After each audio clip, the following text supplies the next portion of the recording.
बिस्मिल्लाहिर्रहमानिर्रहीम। कैसे हैं भैया आप लोग? रटना नहीं है, समझना है। Sindh textbook board second year physics new book 2024 chapter number 20 AC circuits. इसका पार्ट जो है वो 16 हम करने जा रहे हैं, पार्ट 16, और ये आखिरी पार्ट है। इसमें दो टॉपिक्स जो है हम डिस्कस करेंगे। पहला टॉपिक जो है हमारे पास ऑसिलेटर सर्किट, ये वाला टॉपिक है, और दूसरा जो टॉपिक है वो रिसोनेंस in tuning circuit of radio. ये दोनों टॉपिक एक दूसरे से कनेक्ट हैं। उसके बाद ये आपकी बुक ख़त्म। उसके बाद सेल्फ असेसमेंट, वर्कड एग्जाम्पल्स, उसके ऊपर वीडियो बनाएंगे।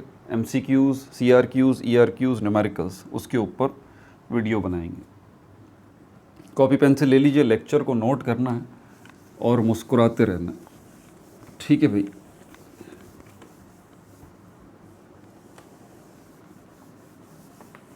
आप कॉन्सेप्ट ले लेते हैं पहले। कॉन्सेप्ट क्या है? कॉन्सेप्ट है साउंड का, इससे इसका ताल्लुक़ है। मेन चीज़ ये है, इसको समझ लीजिए ज़रा, साउंड। ठीक है। पिछली वीडियोस नहीं देखी हैं तो ये मुझे लाजमी बार बार बताना पड़ता है, क्योंकि बच्चे आ रहे हैं, ज्वाइन कर रहे हैं, जैसे जैसे उन्हें पता लग रहा है कि न्यू बुक के ऊपर वीडियोस बन रही हैं। माशाल्लाह इतनी बन चुकी हैं, छठा चैप्टर अभी चल रहा है। ठीक है। मतलब थ्रू आउट सिंध में अल्हम्दुलिल्लाह सबसे आगे जो है इस वक्त हमारा ये चैनल चल रहा है यूट्यूब के ऊपर। इसके अलावा अभी यूट्यूब के ऊपर कोई मेरे ख्याल में दूसरा चैनल जो है वो भी दूसरे तीसरे चैप्टर के ऊपर हैं। कॉलेजेस में, एकेडमीज़ में, ट्यूशन सेंटर्स में भी दूसरे तीसरे चैप्टर तक ही कहानी है। तो अल्लाह की बड़ी रहमत है, काफ़ी एडवांस चल रहे हैं, इससे आपका वक्त बचेगा। बहरहाल तो पिछली वीडियो देखनी है तो ऊपर देखें, आपको यहाँ पर लिंक जो है वो नज़र आ जाएगा। अगली वीडियो देखनी है, अगला पार्ट देखना है तो वीडियो के लास्ट में इसी स्क्रीन पे आपको मिल जाएगा। लेकिन वही बात मैं करता हूँ कि प्लेलिस्ट में जाए बगैर आपका मसला हल नहीं होगा। प्लेलिस्ट कैसे जाएंगे? इसी स्क्रीन के नीचे देखें, आपको लोगो नज़र आ रहा होगा, रटना नहीं समझना है, उस पर क्लिक करें, आप पेज खुल जाएगा, प्लेलिस्ट का ऑप्शन होगा, वहाँ पर प्लेलिस्ट पे क्लिक करें, सारी प्लेलिस्ट आपके सामने आ जाएंगी। 12 फिज़िक्स की प्लेलिस्ट में चले जाइए, चैप्टर नंबर 15, 16, 17, 18, 19 और ये 20 अब तक की सारी वीडियोस 12 फिज़िक्स की प्लेलिस्ट के अंदर मौजूद है। ठीक है। इसके अलावा आप सेकंड ईयर फिज़िक्स देख रहे हैं तो second year chemistry new book यकीनन देखना चाहेंगे, उसकी भी प्लेलिस्ट मौजूद है। 12 केमिस्ट्री ऑलरेडी पूरे के पूरे 13 चैप्टर्स जो हैं वो सेकंड ईयर केमिस्ट्री के मैं बना के अपलोड कर चुका हूँ, तो वो देख लें आप। उसमें ग्रैंड टेस्ट भी एक शामिल है, नोमेनक्लेचर का 2 घंटे का ग्रैंड टेस्ट है, जिसके अंदर सारे नोमेनक्लेचर्स मैंने रखे हैं और उनका सल्यूशन भी उसी वीडियो में बताया है मैंने। ठीक है। इसके अलावा फर्स्ट ईयर केमिस्ट्री है, first year chemistry already complete book बना के मैं अपलोड कर चुका हूँ। First year chemistry complete book 11 chemistry के नाम से प्लेलिस्ट होगी। ठीक है भाई। तो ये ज़रूरी बातें होती हैं, शुरू में मुझे बतानी होती हैं। अब यहाँ पर चलते हैं हम साउंड की तरफ। ठीक है। साउंड एक जगह से दूसरी जगह जाता है, कैसे जाता है? ये आप हैं और ये आपका दोस्त है। ठीक है। आप कुछ बोलेंगे तो साउंड यहाँ से इसके पास जाएगा। ठीक है। अगर आपका दोस्त बहुत दूर चला जाता है, यहाँ आ जाता है, आपकी नज़रों से ओझल हो जाता है, आप अपनी बात उस तक पहुँचाना चाहते हैं, तो पहले वक्तों में फिर क्या होता था? तारें होती थी, तारें, वायर्स जो है, वायर्स, एक वायर जो है उसके ज़रिए साउंड जो है दूसरे शख्स तक पहुंचाया जाता था। आप समझ रहे हैं ये क्या है?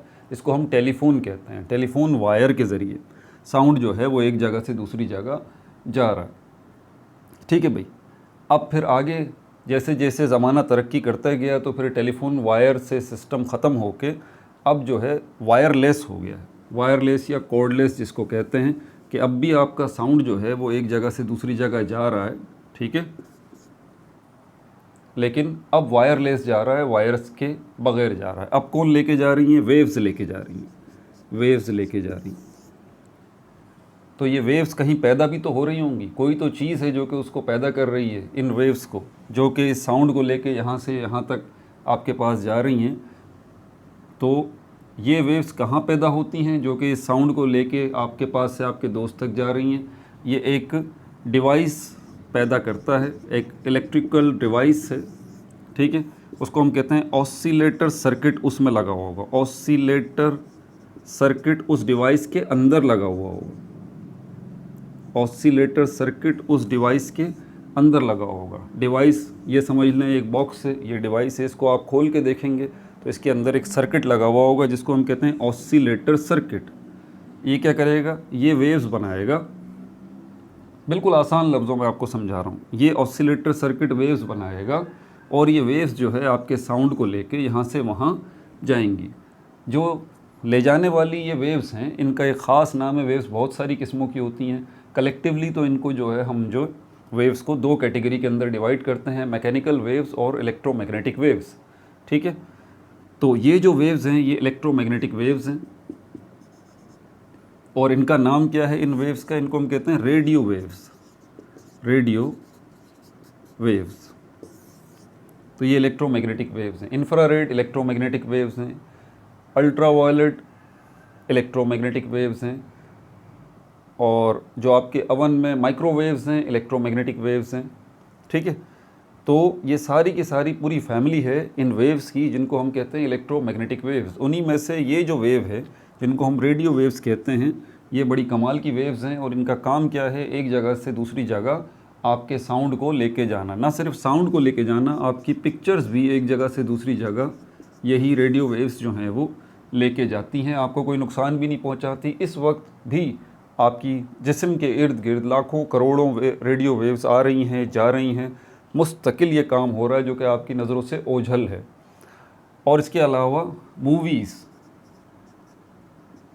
मूवीज़ वीडियोज़ जिनको हम कहते हैं, पिक्चर्स के बाद वीडियोज़, ये भी एक जगह से दूसरी जगह जा रही हैं। कौन लेके जा रहा है भाई, यही रेडियो वेव्स जो हैं वो लेके जा रही हैं। ये रेडियो वेव्स जो हैं वो कौन सी डिवाइस के अंदर बनती हैं, बस एक डिवाइस है जिसके अंदर एक सर्किट लगा हुआ होता है, ऑसिलेटर सर्किट, जो कि वेव बनाता है। याद रहे, ऑसिलेटर सर्किट रेडियो वेव्स नहीं बनाता, बल्कि एक इसकी वेव को हम कहते हैं कैरियर वेव। Carrier wave. अब सिर्फ इसी एक सर्किट से मसला हल नहीं होगा। ठीक है, इसी डिवाइस से मसला हल नहीं होगा जो कि वेव बना रही है, कैरियर वेव। और कैरियर वेव बन के जो है ये आगे कैरियर वेव, इसमें मॉड्यूलेशन हो रही है, मॉडिफिकेशन हो रही है, इसमें तरमीम की जा रही है। ऑसिलेटर सर्किट सिर्फ वेव बना देता है बस। वेव बनने के बाद फिर क्या होता है, इसमें तब्दीली होती है, इसमें थोड़ा इसका मेकअप किया जाता है, थोड़े मामलात इसके सेट किए जाते हैं और इसको मतलूबा रेडियो वेव बना के और इस रेडियो वेव के साथ साउंड को जो है वो कनेक्ट कर दिया जाता है, जोड़ दिया जाता है, कनेक्ट कर दिया जाता है। तो आपका साउंड जो है ये रेडियो वेव लेके जा रही होती हैं, पिक्चर्स को कनेक्ट कर दिया जाता है। ये रेडियो वेव्स पिक्चर्स को लेके जा रही होती हैं, वीडियोस को कनेक्ट कर दिया जाता है। ये रेडियो वेव्स वीडियोस को भी लेकर जा रही होती हैं एक जगह से दूसरी जगह। ठीक है भाई, अब यहाँ पर दो किस्म के हमारे पास मामलात हो गए। मैंने कहा ना कि ये दो टॉपिक्स हैं, ज़रा इनको समझ लीजिए। पहला टॉपिक हमारा है ऑसिलेटर सर्किट का। ये जो है वो जनरेशन का काम कर रहा है, जेनरेट बस।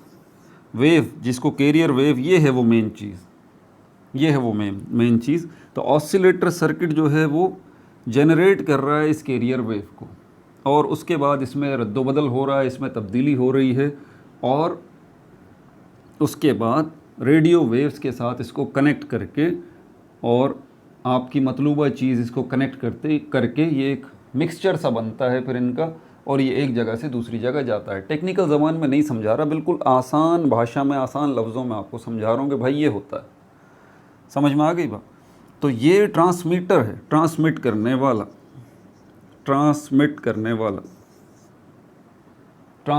वाला। आपको पता है, अब मैं वीडियोस की बात अभी नहीं करता, मैं पिक्चर्स की भी बात नहीं करता, मैं साउंड की बात करता हूँ सिर्फ।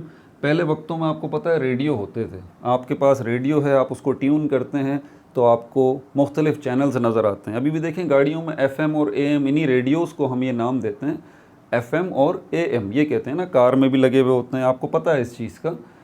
तो बहरहाल ये FM और AM की तरफ तो बाद में आएंगे, पहले आसान लफ्ज़ों में बिल्कुल सादा ज़बान में रेडियो है। पहले के रेडियो इतने बड़े बड़े भी होते थे, सिर्फ रेडियो होते थे, टेलीविज़न कुछ नहीं होते थे, तो लोग जो है बैठ के सिर्फ सुनते थे, ख़बरें भी सुनते थे, गाने भी सुनते थे, नाते भी सुनते थे, तिलावत भी सुनते थे, बहुत सारी चीज़ें वो रेडियो ही सिर्फ होता था घरों के अंदर। टेलीविज़न बाद में आए, टीवी बाद में आए, अब तो खैर टीवी भी नहीं रहे। तो बहरहाल वो जो रेडियो होता था उसकी तरफ आपको लेके चलता हूँ। तो वो रेडियो सपोज़ करें, अब आजकल तो FM भी चल रहा है, उस ज़माने में सिर्फ AM होता था, AM।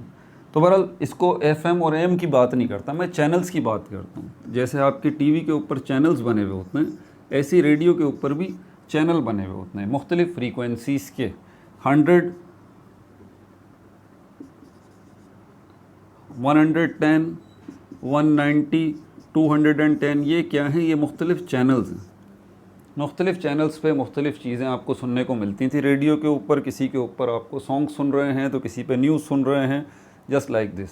इसके लिए आपको रेडियो को ट्यून करना पड़ता था, रेडियो को ट्यून करना पड़ता था, क्योंकि आपका जो रेडियो है वो ट्रांसमिट नहीं कर रहा, आपका रेडियो रिसीव कर रहा है। रिसीव, ट्रांसमिट कहीं और से हो रहा है। तो रेडियो जो है वो दो तरह के हो गए। एक जो है वो रेडियो रिसीवर है, जो आपके पास है, आपकी कार में जो लगा हुआ है वो रेडियो रिसीवर है, वो रिसीव करने वाला है। क्योंकि ऑब्वियस सी बात है, देखें यहाँ से जब ये रेडियो वेव्स जाएंगी साउंड को लेके, तो फिर दूसरी जगह पर जाएंगी, वहाँ पर भी तो कोई डिवाइस होनी चाहिए ना। वो डिवाइस क्या है? वो डिवाइस आपके कार के अंदर लगा हुआ रेडियो है। और इस डिवाइस के अंदर क्या है? उसके अंदर भी इसी तरह का एक सर्किट लगा हुआ है। ऑसिलेटर सर्किट तो नहीं कहूँगा उसको, इसी तरह का एक सर्किट लगा हुआ है। ये सर्किट क्या करेगा? जो कि आपके रेडियो रिसीवर के अंदर लगा हुआ है, वो सर्किट, वो डिवाइस जो रेडियो रिसीवर के अंदर लगी हुई है, वो क्या करेगी? इस रेडियो वेव को लेगी, इसमें से साउंड को अलग करेगी, और साउंड को अलग करने के बाद आपके कानों तक पहुंचाएगी। अंदर स्पीकर लगे हुए होंगे, वो उसको बड़ा कर देंगे। और आपके पास जो रेडियो है जो कार में लगा हुआ है, जो आपको सॉन्ग सुना रहा है, नात सुना रहा है, तिलावत सुना रहा है, तो वो सॉन्ग, नात, तिलावत वो आ कहाँ से रही है? वो किसी दूसरी जगह से आ रही है। तो एक हमारे पास ट्रांसमिट रेडियो हो गया, ट्रांसमीटर रेडियो हो गया, और दूसरा हमारे पास रिसीवर रेडियो हो गया। समझ में आ गई बात? तो आपका पहला जो टॉपिक है, मैंने कहा ना ये दो टॉपिक हैं बिल्कुल चैप्टर के एंड के। ऑसिलेटर सर्किट वो है जो कि ट्रांसमिट करने वाला है। ऑसिलेटर सर्किट जिस डिवाइस में लगा हुआ है, यानी कि आपके रेडियो में लगा हुआ है, ये रेडियो ट्रांसमिट करने वाला है।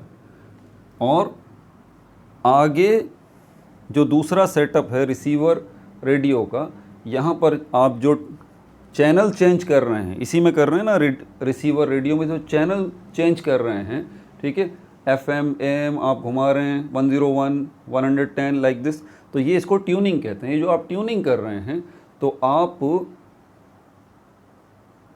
क्या कर रहे हैं?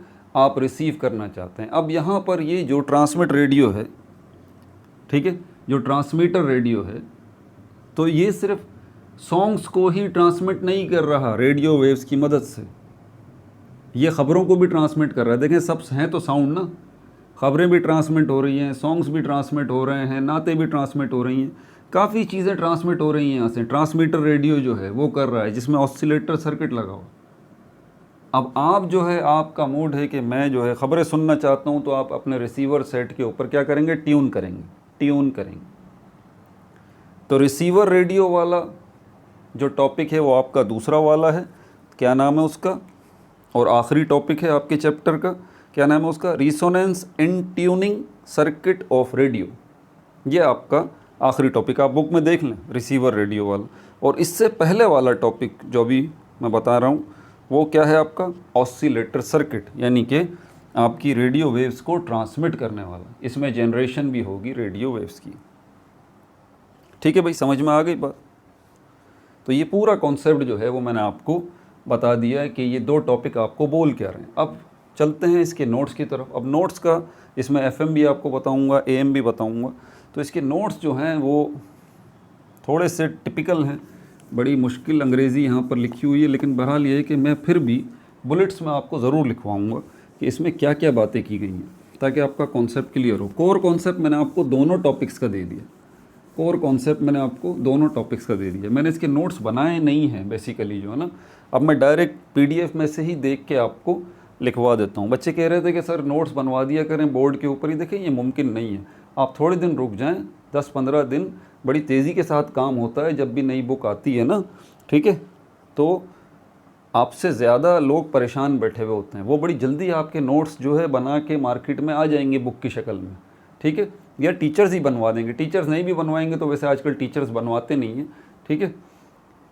तो उसकी वजह यही है क्योंकि बने बनाए नोट्स ऑलरेडी आ जाते हैं। अब ये नोट्स मेकिंग का काम टीचर्स से निकल के अब मुख्तलिफ़ पब्लिशर्स ने अपने हाथ में ले रखा है, उनकी टीम होती है पूरी, वो ये काम करती है और नोट्स बना के आपके पास भेज देती है। बहरहाल तो पहला टॉपिक जो है ऑसिलेटर सर्किट, इसके नाम से ही देख लें ऑसिलेटर सर्किट है क्या है। ये सबसे पहली बात इलेक्ट्रिकल सर्किट है, इलेक्ट्रिकल सर्किट है, ठीक है। काम क्या है इसका, पर्पस क्या है इसका, पर्पस क्या है, generation of waves, generation of waves, waves को जनरेट करना। इन्हीं वेव्स को हम ऑसिलेशंस कहते हैं, ऑसिलेशंस। इसी मुनासिबत से इसका नाम जो है वो ऑसिलेटर सर्किट रखा गया है। ऐसा सर्किट जो कि ऑसिलेशंस जनरेट करे, ऐसा सर्किट जो कि वेव्स जनरेट करे, ठीक है। अब यहाँ पर जब ये जो वेव जनरेट हो जाती है, इसका एक ख़ास नाम है, इसको हम कहते हैं कैरियर वेव, कैरियर वेव। इसके अंदर हमारे पास जो है वो कंपोनेंट कौन कौन से लगे हुए होते हैं, इसके अंदर हमारे पास सर्किट में कंपोनेंट जो लगे हुए होते हैं वो पिछली वीडियो के अंदर हम डिस्कस कर चुके हैं। इसके अंदर हमारे पास पैरेलल जो है वो कनेक्ट होते हैं, पैरेलल जो है वो कनेक्ट होते हैं। क्या क्या, इसमें रेसिस्टर लगा हुआ होता है, इंडक्टर लगा हुआ होता है और कैपेसिटर लगा हुआ होता है। पिछले पार्ट के अंदर और उससे पिछले पार्ट के अंदर अगर आपने देखा हो तो मैंने ये पूरी तफसील बताई थी कि ये जो हमारे पास एक सर्किट है, इसके अंदर ये हमारे पास जो है वो रेसिस्टर लगा हुआ है, ये हमारे पास इंडक्टर लगा हुआ है और ये हमारे पास कैपेसिटर जो है वो लगा हुआ है। ये कैपेसिटर और ये इंडक्टर जो है, ये कैपेसिटर हो गया, ये इंडक्टर हो गया और ये रेसिस्टर हो गया। ये सोर्स हो गई, ये सोर्स हो गई जहाँ से वोल्टेज मिल रहा है, ठीक है। और इसमें इलेक्ट्रिक करंट जो है वो चल रहा है। यहाँ पर जो ख़ास बात पिछली वीडियोस के हमने अंदर देखी थी कि ये जो हमारे पास कैपेसिटर है, इसका काम भी क्या है, एनर्जी को स्टोर करना इसका काम है। और इंडक्टर जो है इसका काम भी एनर्जी को स्टोर करना है, ठीक है। ये कैपेसिटर जो है वो अपनी इलेक्ट्रिक फील्ड के अंदर एनर्जी को स्टोर करता है और इंडक्टर जो है ये अपनी मैग्नेटिक फील्ड के अंदर एनर्जी को स्टोर करता है। सिर्फ मामला स्टोरेज की हद तक नहीं है, आप इलेक्ट्रिक करंट पास करते रहते हैं, इसमें स्टोर होता रहेगा होता रहेगा होता रहेगा। वह मामला यहाँ पर यह है कि ये आपस में डिस्चार्ज और चार्ज का सिस्टम शुरू हो जाता है। जब बहुत ज़्यादा इनके अंदर एनर्जी स्टोर हो जाती है ना, तो इनकी लड़ाई हो जाती है, ये समझ लें। यहाँ पर जितनी एनर्जी स्टोर होगी, यहाँ जितनी एनर्जी स्टोर होगी, फिर उनके दरमियान लड़ाई होना शुरू हो जाती है। यहाँ से एनर्जी यहाँ जानी शुरू हो जाती है और यहाँ से एनर्जी यहाँ जानी शुरू हो जाती है। कैसे, जैसे कैपेसिटर को आप ले लीजिए तो ये एनर्जी को स्टोर कर रहा है चार्जेस की शक्ल में, चार्जेस स्टोर हो रहे हैं हो रहे हैं हो रहे हैं हो रहे हैं। जब ये ठीक ठाक चार्ज हो जाएगा तो फिर क्या होगा, ये डिस्चार्ज होना शुरू हो जाएगा, ये डिस्चार्ज होना शुरू हो जाएगा। तो ये डिस्चार्ज क्यों हो रहा है भाई, इसमें से एनर्जी कहाँ निकल के आ रही है, इसके पास आ रही है, इसके पास आ रही है। अब ये चार्ज होना शुरू हो जाएगा, अब ये चार्ज होना शुरू हो जाएगा। अब क्या होगा, जब, और इसके लिए इस कैपेसिटर को डिस्चार्ज होना ज़रूरी है, तो ये डिस्चार्ज होगा तो ये चार्ज होगा। जब ये फुली चार्ज हो जाएगा तो फिर क्या होगा कि ये अब डिस्चार्ज होगा और इसको चार्ज करेगा। तो ये चार्जिंग डिस्चार्जिंग का सिस्टम जो है ना वो चलता रहेगा चलता रहेगा चलता रहेगा। और एक पॉइंट ऐसा आएगा कि जितना ये चार्ज होगा उतना ये डिस्चार्ज होगा और जितना ये चार्ज होगा उतना ही ये डिस्चार्ज होगा, लेकिन अपोजिट डायरेक्शन में। और जब आपको अपोजिट डायरेक्शन की बात करते हैं तो उसकी मिसाल बिल्कुल ऐसी है जैसे कि मैथमेटिक्स में +2 होता है और -2 होता है, ये एक दूसरे को कैंसिल कर देते हैं। तो यहाँ पर फॉरवर्ड एनर्जी का अमाउंट बैकवर्ड एनर्जी के अमाउंट को कैंसिल कर देता है, यहाँ कैंसिल हो जाता है अमाउंट, कैंसिल हो जाता है। लिटरली देखा जाए तो फिर यहाँ पे जो है हमारे पास कैपेसिटर और इंडक्टर जो है वो होते ही नहीं हैं, यहाँ पर करंट भी ज़ीरो हो जाता है, ये हमने बताई थी पिछली वीडियो में बात। अब जो भी करंट सप्लाई हो रहा होता है वो इक्विवेलेंट हो जाता है उस करंट के जो कि इस रेसिस्टर में मौजूद है। इससे फ़ायदे क्या होते हैं, इससे बहुत सारे फ़ायदे होते हैं। एक फ़ायदा तो यहाँ पर ये होता है, जिसका जो हमारा टॉपिक है आज का, वो ये है कि यहाँ पर ये इंडक्टर और कैपेसिटर, जब इनके अंदर ये चार्जिंग और डिस्चार्जिंग का प्रोसेस होता है ना, तो यहाँ पर वेव्स जनरेट होती हैं। वेव्स मैंने कहा ना कि ये ऑसिलेटर सर्किट ऑसिलेशंस को जनरेट करेगा। तो कैसे करेगा? ये रहा ऑसिलेटर सर्किट, और यहाँ पर चार्जिंग और डिस्चार्जिंग के दौरान वेव्स जो है वो प्रोड्यूस होंगी। अब हमें क्या करना है? ये करंट हमारे हाथ में है, जितना चाहें वोल्टेज बढ़ाएं घटाएं, इससे क्या होगा? ऑब्वियस सी बात है कि यहाँ पर जो वेव्स जनरेट हो रही हैं उनकी एम्पलीट्यूड फ्रीक्वेंसी भी बढ़ेगी घटेगी। अब हमारे इख्तियार में, ये देखें, आप वोल्टेज बढ़ा दें, आप वोल्टेज घटा दें, अंदरून खाना सारे के सारे मामलात वही होंगे, डिस्चार्जिंग चार्जिंग डिस्चार्जिंग चार्जिंग। ठीक है, अभी मैं उसकी रिसोनेंस की बात नहीं कर रहा, ठीक है, उसको अभी रोकते हैं। रिसोनेंस से मतलब ये कि जिसमें चार्जिंग और डिस्चार्जिंग बराबर हो जाएं, कैंसिलेशन इफ़ेक्ट होना शुरू हो जाए, अभी उसकी बात नहीं कर रहे हम। अभी हम कैंसिल वाले लेवल पर नहीं आ रहे। ठीक है, तो ये चार्जिंग डिस्चार्जिंग जो है वो अनइक्वलिटी चल रही है। ठीक है, और उसकी वजह से वेव्स जो है वो प्रोड्यूस हो रहे हैं। हम इसको कभी ज़रूरत पड़ती है हमें, तो हम रिसोनेंस वाला मामला कर लेते हैं, यानी कि बराबरी वाला मामला कर लेते हैं कि जितना अमाउंट इसका डिस्चार्ज होगा उतना ही इसका चार्ज होगा, जितना इसका डिस्चार्ज होगा उतना ही इसका चार्ज होगा। यहाँ पर कैंसिलेशन का मामला हो जाता है, जिसको हम रिसोनेंस कहते हैं, तो हमारे पास दो पॉसिबिलिटीज़ हैं। ज़रूरत पड़ने पर हम रिसोनेंस से भी फ़ायदा उठाते हैं, जैसे कि अभी आप देखेंगे अगला टॉपिक जो हम करेंगे उसमें रिसोनेंस की बात होगी, वो हमारे लिए ज़रूरी होता है। और हम रिसोनेंस वाला मामला नहीं भी होने देते। बहरहाल, तो रिसोनेंस वाला मामला जब नहीं होता, बराबरी का मामला जब नहीं होता, जितना इसने डिस्चार्ज होना है उतना इसने चार्ज होना है, उतना इसने चार्ज होना है, उतना इसने डिस्चार्ज होना है, और कैंसिल करना है एक दूसरे को, ये वाला मामला नहीं होता, तो फिर अनइक्वलिटी का मामला होता है। चार्जिंग डिस्चार्जिंग तो हो रही होगी, अभी भी हो रही होगी, लेकिन बराबरी वाला मामला नहीं होगा कि जितना ये डिस्चार्ज होगा उतना ही ये चार्ज होगा, और जितना ये डिस्चार्ज होगा उतना ही ये चार्ज होगा, जिसको रिसोनेंस कहते हैं, जिसमें कैंसिल हो जाता है मामला। ये अभी नहीं हो रहा। क्यों नहीं हो रहा? हम नहीं करने दे रहे, हमें इसकी ज़रूरत नहीं है। अभी ऑसिलेटर सर्किट में हमें इसकी ज़रूरत नहीं। क्यों? क्योंकि हमें ऑसिलेशंस चाहिए, हमें वेव्स चाहिए, हमें कैरियर वेव्स चाहिए। ये पहला स्टेप। और जब आपको कैरियर वेव्स मिल जाती हैं तो आप फिर क्या करते हैं? इन कैरियर वेव्स को मॉड्यूलेट करते हैं। देखें, सर्किट के अंदर जो वेव्स बन रही हैं, सिर्फ इन वेव्स को बनाने का मकसद तो नहीं है ना। आपके हाथ में माइक है, आप चाहते हैं, प्रैक्टिकल टर्म्स में देखें, आप चाहते हैं कि मेरी आवाज़ दूसरे मुल्क के एक रेडियो रिसीवर पे सुनी जाए। मेरी आवाज़ दूसरे मुल्क के अंदर एक कार में जो रेडियो रिसीवर लगा हुआ है वहाँ सुनी जाए मेरी आवाज़। अब मैं क्या करूँगा? बोलूँगा। तो आप जो बोल रहे हैं, आपका साउंड जो है वो जा रहा है यहाँ पर इस डिवाइस के अंदर, इस ऑसिलेटर सर्किट के पास, जहाँ पर ये ऑसिलेशंस बन रही हैं,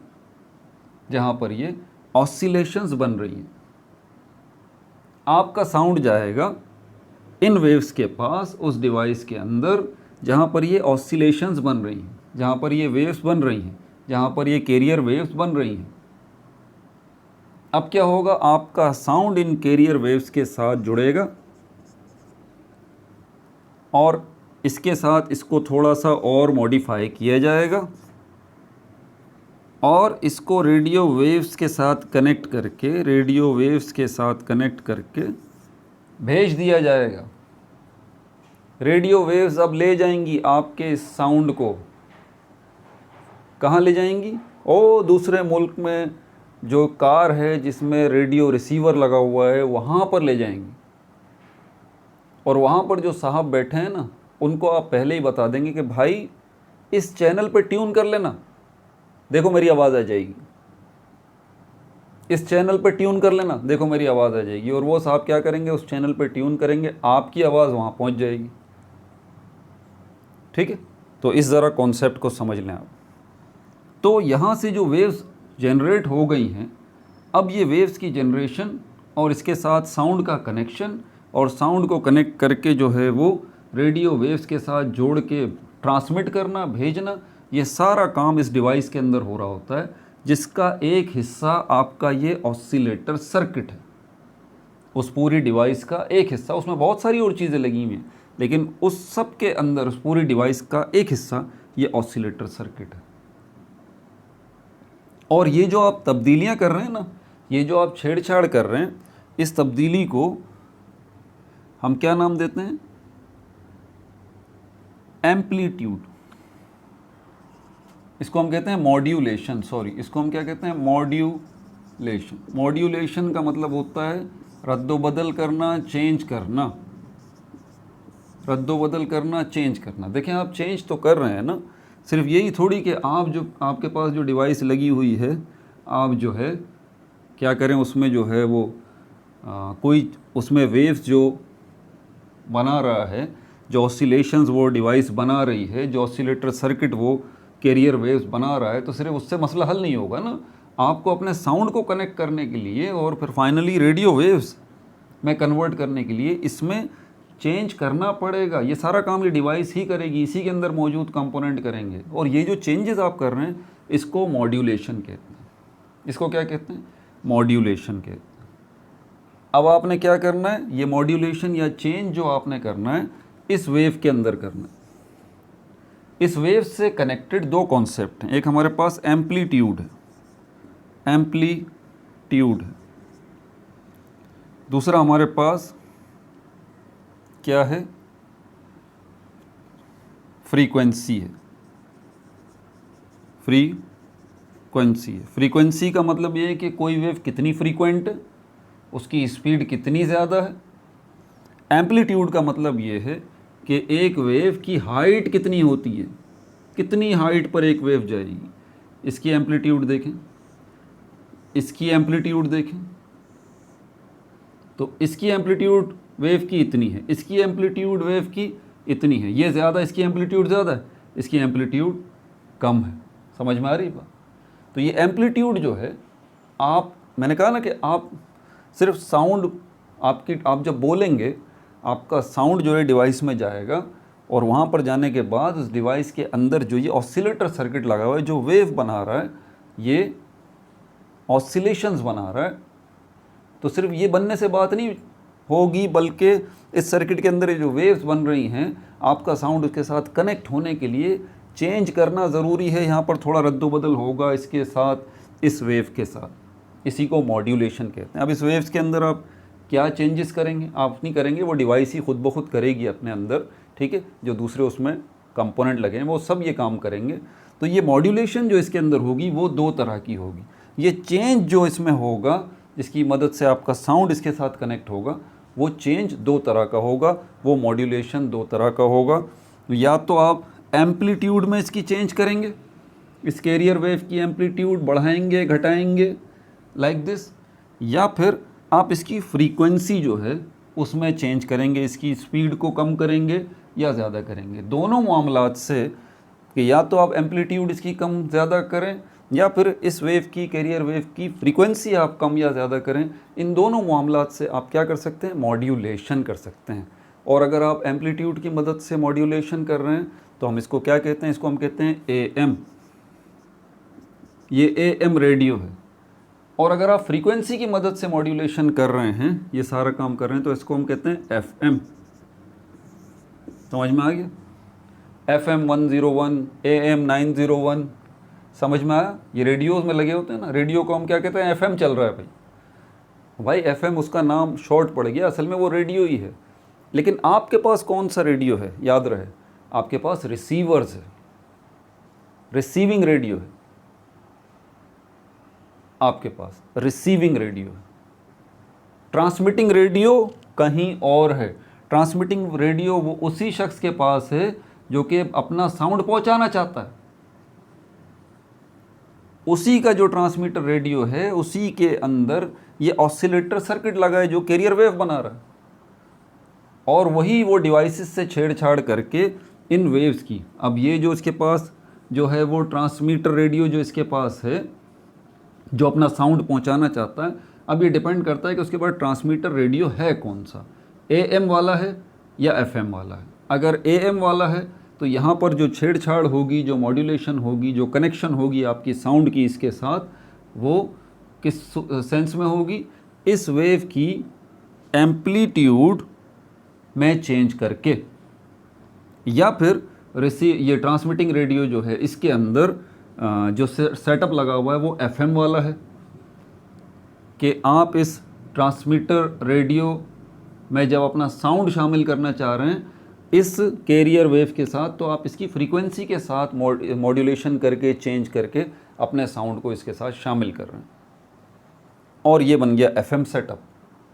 अब ये ट्रांसमीटर रेडियो से फिर रेडियो वेव्स निकलती हैं और कहाँ जाती हैं, वो आपके दोस्त के पास जिसके पास कार में रिसीविंग रेडियो लगा हुआ है, उसको वो ट्यून करेगा और आपका साउंड वहाँ पहुँच जाएगा। तो ये था हमारा सारा का सारा क्या, ऑसिलेटर सर्किट। देखिए मैं इसीलिए कह रहा हूँ कि यहाँ पर FM का भी मैंने आपको बता दिया, ठीक है, इसके भी फुल वर्ड्स लिख लें।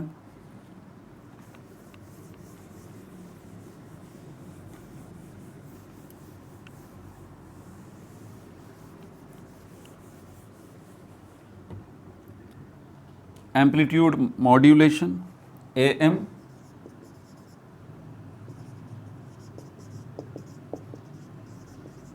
Amplitude modulation, amplitude modulation. और FM रेडियो कौन सा है, ये AM रेडियो है, ये FM रेडियो है। ये क्या है, फ्रीक्वेंसी मॉड्यूलेशन, फ्रीक्वेंसी मॉड्यूलेशन,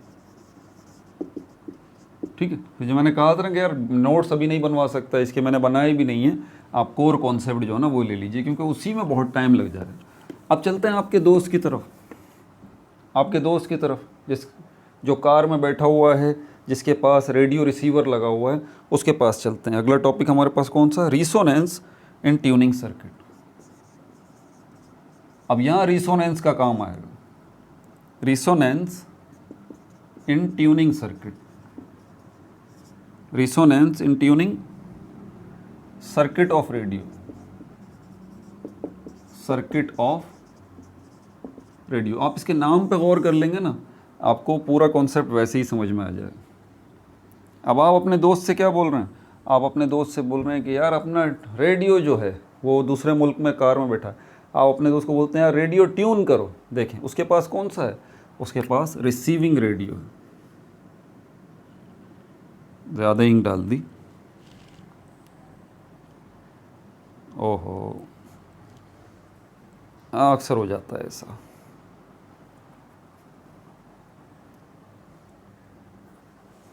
कपड़े बच गए, कारपेट ख़राब हो गया, चलो खैर।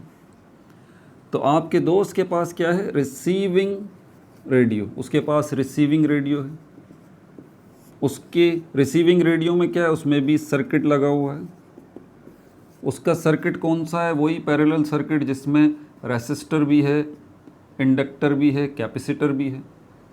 और अब वो जो ट्यून कर रहा है, पता है आपको, वो ट्यून जो कर रहा है, वो ट्यून असल में किस लिए कर रहा है, ताकि पहले रिसोनेंस हो जाए, पहले रिसोनेंस हो। रिसोनेंस में अभी समझा चुका हूँ, बराबरी वाला मामला, ठीक है। ये जो आपका इंडक्टर है और ये जो आपका कैपेसिटर है, ये दोनों एक दूसरे के इफेक्ट को यहाँ पर कैंसिल करें, सिर्फ रेसिस्टर जो है वो यहाँ पर रह जाए, और ये इफेक्ट जो कैंसिल हो रहा है इसी को हम क्या कह रहे हैं, इसको हम कह रहे हैं रिसोनेंस। तो रिसोनेंस वाला मामला यहाँ पर होगा। अब जो है जब रिसोनेंस वाला मामला हो जाएगा, अब ये अपने रेडियो सेट के ऊपर ट्यून करेगा, घुमाएगा उसको, नॉब्स को घुमाएगा, ये वाला ये वाला ये वाला, ठीक है। तो ये जो वो कर रहा है सारा का सारा काम, ये क्या कर रहा है, ये भी तो वही है, AM मॉड्यूलेशन, FM मॉड्यूलेशन। यहाँ से जो वेव्स निकल रही हैं, अब ये डिपेंड करता है कि रेडियो कौन सा लगा हुआ है, रेडियो कौन सा लगा हुआ है, रेडियो FM वाला है या AM वाला है। अब दोनों के पास एक ही नस्ल का रेडियो होना चाहिए, भेजने वाले के पास और रिसीव करने वाले के पास। आजकल तो सारा का सारा FM ही चल रहा है, AM का तो ज़माना चला गया, AM अभी नहीं होता, आपको पता है इस बात। तो दोस्त के पास जो सर्किट लगा हुआ है, जो रेडियो सेट लगा हुआ है, जो रिसीविंग रेडियो है, जो रेडियो वेव्स को रिसीव करेगा, तो रेडियो वेव्स को रिसीव करने के बाद अब ऑब्वियस सी बात है, रेडियो वेव्स से साउंड को अलग भी तो होना है।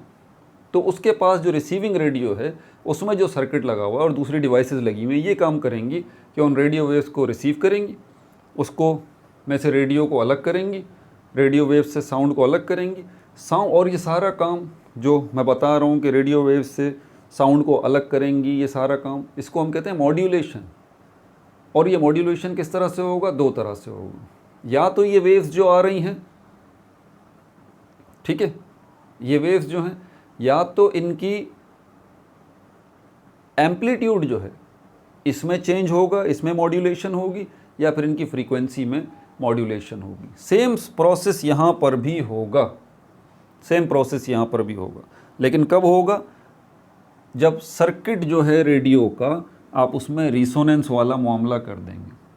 जब रिसोनेंस होगा, रिसोनेंस in tuning circuit of radio, तो ये जो आप ट्यून कर रहे हैं, ये सारा मामला इससे होगा। ठीक है भाई, मेरे ख्याल में इतना काफ़ी है। और भी इसके अंदर बहुत सारी बातें हैं यार, ब्रॉडकास्टिंग भी है और ये भी है, लेकिन अभी मैं ये इसमें आपको ले जाना नहीं चाहता। ये तो पूरी एक दुनिया है ना, अब मैं कितना बताऊंगा आपको, फिर आप बोलेंगे कि यार ये सर इतनी बड़ी वीडियो आपने बना दी। ठीक है, तो कॉन्सेप्ट देना मकसद था कि आपको कॉन्सेप्ट जो है इसका मिल जाए।